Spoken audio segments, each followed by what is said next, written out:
అడుగు అడుగున ధనదాహం, అధికారంపై అధిక మోహం, వ్యసనాలపై తగని వ్యామోహం.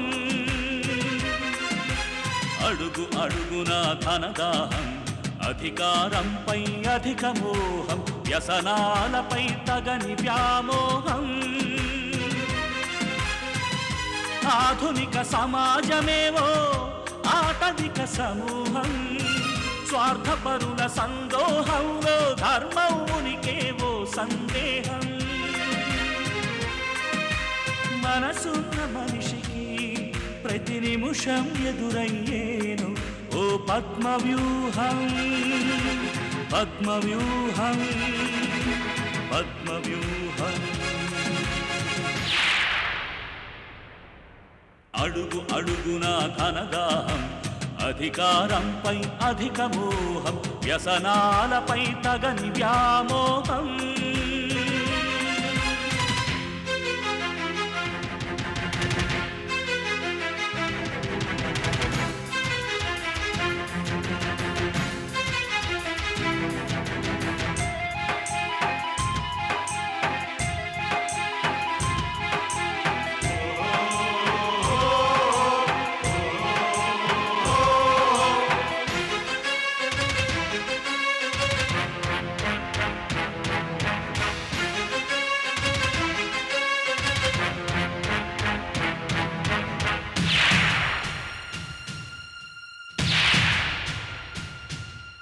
ప్రతి కదలిక వెనుక ఓ లాభానికై చింత, అవసరం లేకుంటే అరక్షణమైన నిలువరు నీ చెంత.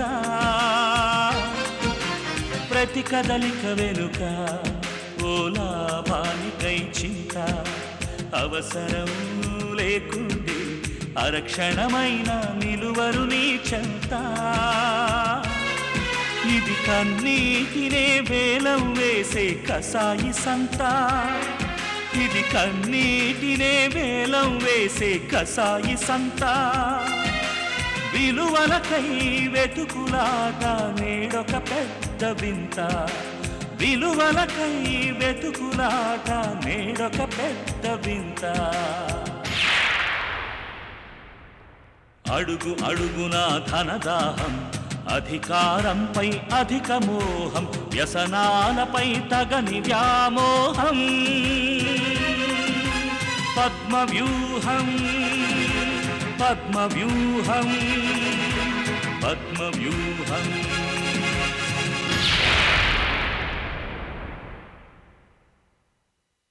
ఈ మధ్య నేను గౌరీ అపరిచితుల్లా ఉంటున్నాం. మా మధ్య దూరం పెరిగిపోతుందేమో అనిపిస్తోంది. ఒక్కోసారి తప్పంతా నాదేనేమో, నేనే అనవసరంగా ఒక అమాయకురాలను అవమానిస్తున్నానేమో అనిపిస్తోంది. లేదు వర్ధన్, వాళ్ళిద్దరూ తరచుగా చిత్రింట్లో కలుస్తూనే ఉన్నారు. వాళ్ళ అనుబంధం అలాంటిది. ఇంకానా? అవును వర్ధన్, నేను మళ్ళీ చూశాను. కానీ నీతో చెప్తే ఇలాగే డిస్టర్బ్ అవుతావని చెప్పలేదు. వాళ్ళిద్దరూ రోజూ కలుసుకుంటూనే ఉన్నారు. నేనే తనని అనవసరంగా బాధ పెట్టానని పశ్చాత్తాపడ్డానన్నమాట. వాళ్ళిద్దరూ చాలా తెలివైన వాళ్ళు. నేను అనవసరంగా ఫూల్ని చేస్తున్నాను. అంత తెలివి లేకుండా ఇక్కడ ఎవరూ లేరు. వాళ్ళ ఆట కట్టిస్తాను. ఎగ్జైట్ అవ్వకు. కాఫీ తెప్పించినా? వద్దు రేఖ, నా మూడేం బాగలేదు. మనం మరోసారి కలుద్దాం. నేను బయలుదేరుతున్నాను. As you wish.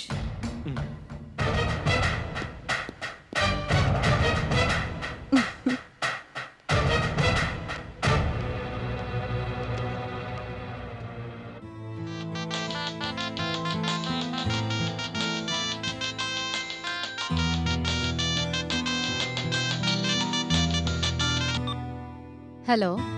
Hello Preethi. Hi Rekha. మనం అనుకున్నది అనుకున్నట్టుగా ప్లాన్ చేసావా? డోంట్ వరీ, పర్ఫెక్ట్గా ప్లాన్ చేశా.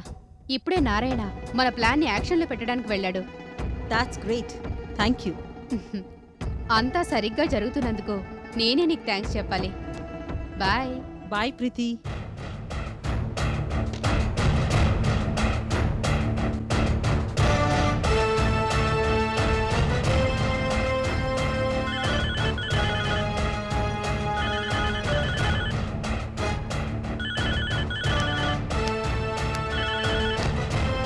హలో హలో, మీరు శివేనా? అవును, మీరెవరు? అవతల గౌరమ్మకి ప్రాణం మీదకి వచ్చిందండి. చాలా ప్రమాదంలో ఉన్నారు. అర్జెంటుగా మీరు ఇంటికి వెళ్ళండి.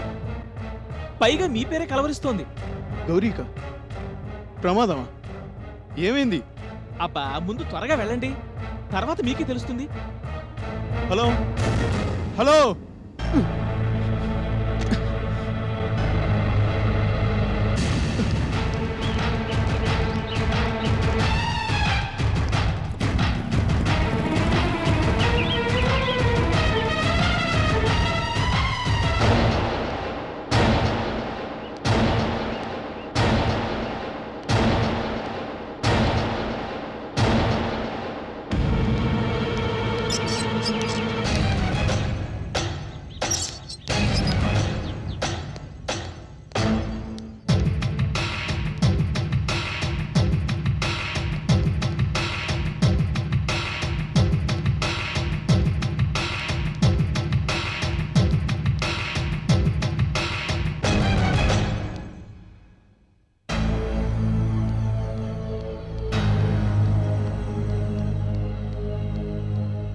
నువ్వు శివవి కదూ? మా గౌరీ కుంట్లో బాలేదన్నారు. ఎలా ఉంది? మ్మ్. గౌరీ, పాపం గౌరీకి చాలా హ్మ్. చాలా బాలేదు. పైనుంది, అదిగో అదే గది, వెళ్ళు.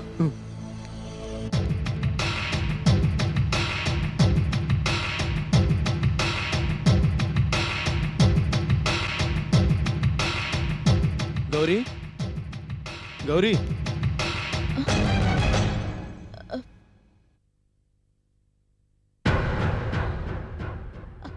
శివ, గౌరీ ఎలా ఉంది? నాకు నీ విషయం తెలియగానే నా ప్రాణం ఆగలేదు. పరిగెత్తుకుంటూ వచ్చేసాను. నా సంగతి నీకెలా తెలిసింది? అసలు ఏమైంది? ఇప్పుడు ఒంట్లో బాగుందా? ఎవరో ఫోన్ చేస్తే వెంటనే వచ్చేసాను. నాకేమైందని ఇంత కంగారు పడుతున్నా? అందరికీ జరిగేదే కదా. ఏంటి గౌరీ, ఏదో కొత్తగా అర్థం కాకుండా తమాషాగా మాట్లాడుతున్నావు? శివ, నాకేం కాలేదు. నేను తల్లిని కాబోతున్నాను, అంతే. గౌరీ, ఎంత శుభవార్త చెప్పావు. నాకు ఆనందంతో మాటలు రావట్లేదు. Good evening Gauri, good evening. Good ఈవినింగా? అదేంటి? అదే గౌరీ, నీకు ఇంగ్లీష్లో అభినందనలు చెప్పాలని. అభినందనలా? ఓ, అదా.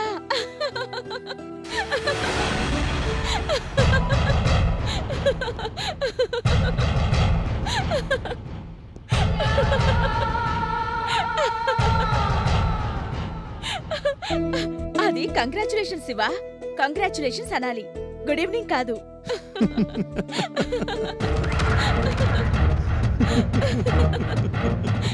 ఏ మొద్దు, నీకు ఇంగ్లీష్ ఈ జన్మకి రాదు. ఇంగ్లీష్ నాకెందుకు గౌరీ, నీకొస్తే నాకు వచ్చినట్టు కదా.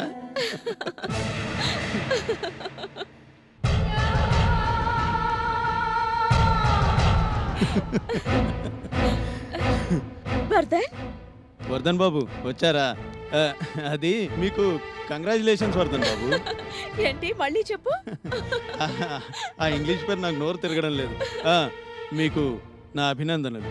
మా గౌరీ తనకి నాకెంతో సంతోషంగా ఉంది బాబు. వస్తా బాబు, వస్తాను గౌరీ. ఈసారి వచ్చేప్పుడు మిఠాయిలతో వస్తా.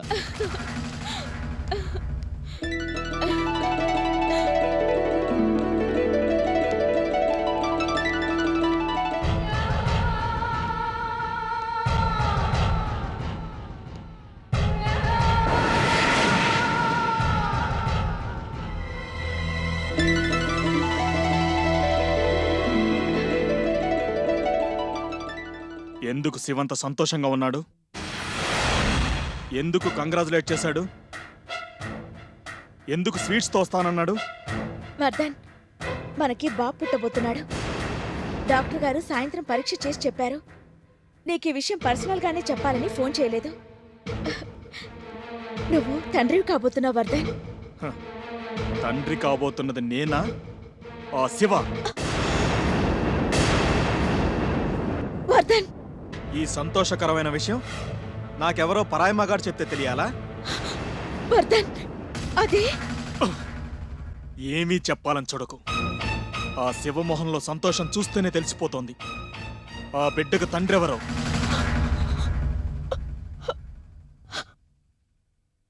ఛీ! వర్ధన్ వర్ధన్ వర్ధన్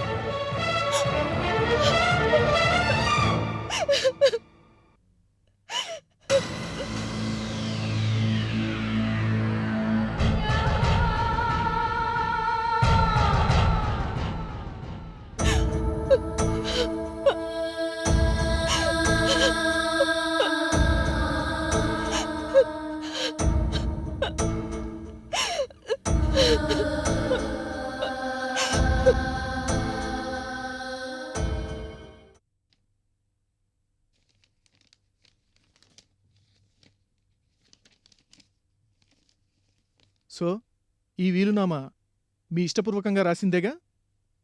అవును లాయర్ గారు, నా ఆస్తి మొత్తాన్ని 3 భాగాలుగా చేసి నా 2 కూతుళ్ళకి. కొడుక్కి సమానంగా రాయించారా? లేదు శారదా, రేఖకి సమీరకి, సరస్సుకు పుట్టినవాడికి సమానంగా రాయించాను. సరస్సు బిడ్డ మేజర్ అయ్యే వరకు సరస్సు గార్డియన్గా ఉంటుంది. అంటే ఆదర్శకి ఆస్తిలో భాగం లేదా? కృష్ణేశ్వరరావు గారు, ఇందులో ఏమైనా మార్పులున్నాయా? లేవండి. అయితే ఈ విల్లు రిజిస్టర్ చేయించమంటారా? వెంటనే చేయించండి. అలాగేనండి, వస్తానమ్మా. ఆగండి. ఏమండి, ఆలోచించే ఈ పని చేశారా? ఆలోచించే చేశాను శారదా. లాయర్ గారు, మీరు వెళ్ళొచ్చు. Okay sir. లాయర్ గారు ఆగండి. సరస్సుకి పుట్టిన బిడ్డని మాకిచ్చే చట్టమేవీ లేదా? లాయర్ గారు, మా ఆవిడ మాటలు పట్టించుకోకండి, మీరు వెళ్ళండి. Okay sir.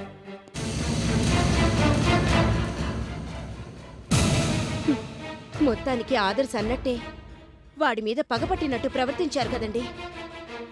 7 ఏళ్ళు ఎంతలో గడుస్తాయి? వాడికి జైల్లోంచి బయటికి రాడనుకున్నారా?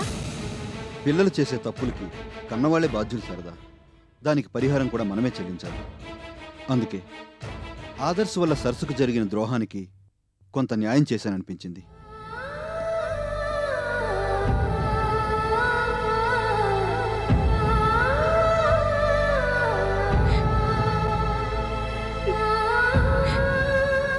ఆదర్శ్, నీకు అన్యాయం జరిగిపోయిందిరా.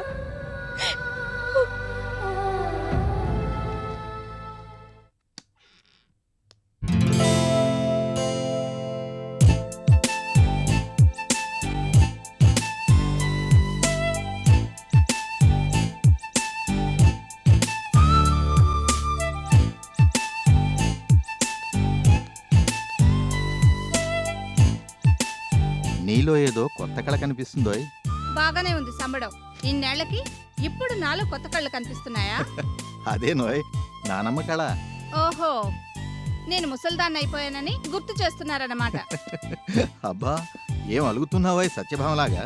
ఆ ఆ, అక్కడికి మీరు కృష్ణమూర్తి, నేను సత్యభామను అయినట్టు బాగానే ఉంది ముసలి భాగవతం. అదిగో చూసావా, నువ్వే అంటున్నావు ముసలి భాగవతం అని. రామ్మా. డిస్టర్బ్ చేశానా మావయ్య? లేదమ్మా, సరైన టైంలోనే వచ్చావు. ఈవిడ గారిని నానమ్మ అంటే ఉడుక్కుంటోంది. ఉడుక్కుంటోంది నేనా మీరా? నువ్వే. ఏం కాదు, ముసలి భాగవతం అంటే ఉడుక్కుంటున్నది మీరే. సరేలేవోయ్, ఉడుకుమోతూ. ఇంతకీ గొడవెందుకు అత్తయ్య? గొడవేం లేదమ్మా, మీ మావగారికి నాలో అప్పుడే నాయనమ్మ కళ కనిపిస్తోందట. ఆ, ఏమండి, గౌరీకి ఆ విషయం చెప్పండి. అమ్మా గౌరీ, నీకు గిఫ్ట్ ఇవ్వాలనుకుంటున్నావమ్మా. గిఫ్టా? అవునమ్మా, మన ఫామ్ హౌస్ నీ పేరు మీద రాశాం. ఎందుకు మావయ్య ఇంత పెద్ద గిఫ్ట్? నువ్వు మాకిస్తున్న గిఫ్ట్ కన్నా ఇదేమంత విలువైంది కాదులేమ్మా, తీసుకో. నేనేనాడు మీ నుండి ఆస్తులు అంతస్తులు ఆశించలేదత్తయ్య. ఈ ప్రేమాభిమానాలు ఎప్పటికీ ఇలాగే ఉంటే నాకంతే చాలు. తీసుకోమ్మా. మా ఇంటి బరువు బాధ్యతలే కాదు, పరువు ప్రతిష్టలు కూడా నీ చేతిలో పెడుతున్నాం. ఆ, ఈ తాళాలు కూడా నీ దగ్గరే ఉంచమ్మా. ఇవి మన పూర్వీకుల నగలున్న బీరువా తాళాలు, తీసుకో.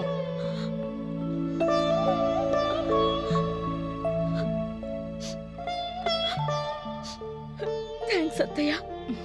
పిచ్చి పిల్ల, ఎందుకా కన్నీళ్లు? ఆ, మీ అమ్మకి నువ్వు నెల తప్పిన శుభవార్త చెప్పావా లేదా? లేదత్తయ్య. వెంటనే వెళ్ళి చెప్పు, ఆవిడ చాలా సంతోషిస్తారు. అవునమ్మా, వెళ్ళి చెప్పిరా.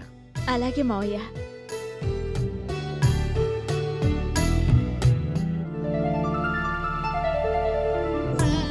నా తల్లి, నా బంగారు తల్లి, ఈ అమ్మకి ఎంత మంచి వార్త చెప్పావమ్మా. నిన్ను తల్లిగా చూడాలనేనమ్మా నా కోరిక. నన్ను ఆశీర్వదించమ్మా. కలకాలం సౌభాగ్యవతిగా ఉండమ్మా. ఈ విషయం విని మీ అత్తగారేమన్నారు? చాలా ఆనందపడ్డారు. అసలు మీ అమ్మతో స్వయంగా చెప్పిరా అని నన్ను ఆవిడే పంపించారు. అలాగా? పోన్లే తల్లి, నీ ఓర్పుతో బండల్ని కూడా పిండి చేయగలవన్నట్టు ఆవిడ రాతి గుండెని కూడా కరిగించావు. నువ్వు అత్తవారింట్లో ఆనందంగా ఉండటమేనమ్మా నాకు కావాల్సింది. మావయ్య గారికి నేనంటే చాలా అభిమానం. ఇప్పుడు మనవడు కూడా పుట్టబోతున్నాడని తెలిసి ఫామ్ హౌస్ నాకు గిఫ్ట్గా ఇచ్చారు. ఏదీ లేదనుకున్న నీకు ఆ దేవుడు ఎన్ని సిరి సంపదలిచ్చాడో. నాకు ఆ డబ్బు ఆడంబరాలు అక్కర్లేదమ్మా. నీ ప్రేమ చాలు. నీదింత మంచి మనసు కాబట్టే అన్నీ నీకు చక్కగా కలిసి వస్తున్నాయి. మంచి మనసు కాదు, మంచి ప్లానింగ్. మనుషుల్ని మాటలతో గారడీ చేయడం, బుట్టలో వేయడం ఈవిడికి వెన్నతో పెట్టిన విద్య కదా. రేఖ, నేనెవరిని గారడీ చేయలేదు రేఖ. వరదన్ని బుట్టలో వేశాం, వాళ్ళ అమ్మ నాన్నని గారడీ చేశాం. ఇప్పుడు మా అమ్మకి మంత్రం వేయడానికి వచ్చాం. నీ నక్క జిత్తులు, తెలివితేటలు చిన్నప్పటి నుంచి చూస్తూనే ఉన్నాను. ఎందుకు రేఖ గౌరీ మీద నీ అభండాలు వేశావు? తను నిన్నేం చేసిందని? అడుగడుగునా నా జీవితంతో ఆడింది. పని పిల్లగా వచ్చి నీ కూతురి స్థానంలో స్థిరపడింది. నేను ప్రేమించిన వర్ధన్ని ఆనాడే ముగ్గులోకి దింపింది. ఇప్పుడు తన ప్రియమిత్రుడితో కలిసి నా జీవితాన్ని బుగ్గిపాలు చేయాలని ప్లాన్ చేసింది. అది కాస్త బెడిసి కొట్టేసరికి నా అంత స్థాయికి ఎదిగి బిజినెస్లో నన్ను దెబ్బ కొట్టాలని చూసింది. ఈ మహాతల్లి మామూలు ఆడది కాదు. కాలకూట విషం కక్కే కాలం నాకు మమ్మీ. రేఖ, నీ జీవితంలోకి నేనెప్పుడూ రావాలని ప్రయత్నించలేదు. చిన్నప్పటి నుండి ఇప్పటి వరకు నువ్వు నన్ను ద్వేషిస్తూ ఎన్నున్నా ఏమీ లేని దానిలాగే బాధపడుతూ వచ్చావు. నేను బీదరికంలో మగ్గినప్పుడు, ఆస్తి అంతస్తుల్లో నీకు సమానం అయినప్పుడు కూడా ఒకేలా ఉన్నాను. ఎప్పుడూ కుంగిపోలేదు, పొంగిపోలేదు. కాని నువ్వు సిరి సంపదలున్నా నాకన్నా ఆనందంగా ఎప్పుడూ లేవు. ఈర్ష్యతోనో కసితోనో ఎప్పుడూ రగిలిపోతూనే ఉన్నావు. నార్మయ్ పెద్ద చెప్పొచ్చా? ఇదంతా నీ అలసే. నా ఇంటికే వచ్చి నన్నే నేను మాట్లాడుతుందో చూడు. నేను మీ ఇంటికి రాలేదు రేఖ. ఇది నీకెలా పుట్టిల్లో నాకు అంతే. అమ్మ మీద నీకున్నది అధికారమేమో కాని నాకున్నది అనురాగం. దాన్నెవరూ తీసేయలేరు. ఈ మాయ మాటలతోనే మా అమ్మని బుట్టలో పడేశా. వైదేహి లాంటి ఆవిడే నీ గాలానికి పడింది. ఇంకా అమాయకురాలి మా అమ్మ ఎంత. అమ్మ వల్ల నేనేమి సంపాదించాలనుకోవడం లేదు. అమ్మని నేను బుట్టలో వేయాల్సిన అవసరమూ నాకు లేదు. అమ్మ చల్లని దీవెనల కోసం వచ్చాను. అవి దొరికాయి. నాకంతే చాలు. వస్తానమ్మా. రానవసరం లేదు. నీ నీడ కూడా ఇంటి మీద పడ్డా నాకు ఇష్టం లేదు. రేఖ, గౌరీ మీద నీకెందుకింత కోపం? తనేం చేసిందని ఇంత పగ? మన నుదుటి రాతలకు ఎదుటి వాళ్ళని కారణం చేసి ఎంతకాలం ఇలా పగ సాధిస్తావే? మీరిద్దరూ ఇప్పుడు ఒట్టి మనుషులు కారు, కన్న తల్లులుగా మారబోతున్నారు. మనసిప్పుడు ప్రశాంతంగా ఉంచుకోవాలమ్మా. నాకివిడి గారు కంటపడితే ప్రశాంతత కాదు, తుఫాన్ వచ్చినట్టుగా ఉంటుంది. నాకు మాత్రం నీ అమాయకత్వం చూస్తే జాలిగా ఉంటుంది రేఖ. నువ్వు జాలిపడే స్థితిలో ఈ రేఖ లేదు. ఎప్పటికీ ఆ స్థితికి రాదు. సంతోషం. నువ్వు బావుంటే అంతకన్నా ఏం కావాలి? వెళ్ళొస్తానమ్మా. ఉండమని కూడా అనలేకపోతున్నానమ్మా, నన్ను క్షమించు. నీ మనసు నాకు తెలీదా? ఆరోగ్యం జాగ్రత్తమ్మా. వస్తాను రేఖ. All the best.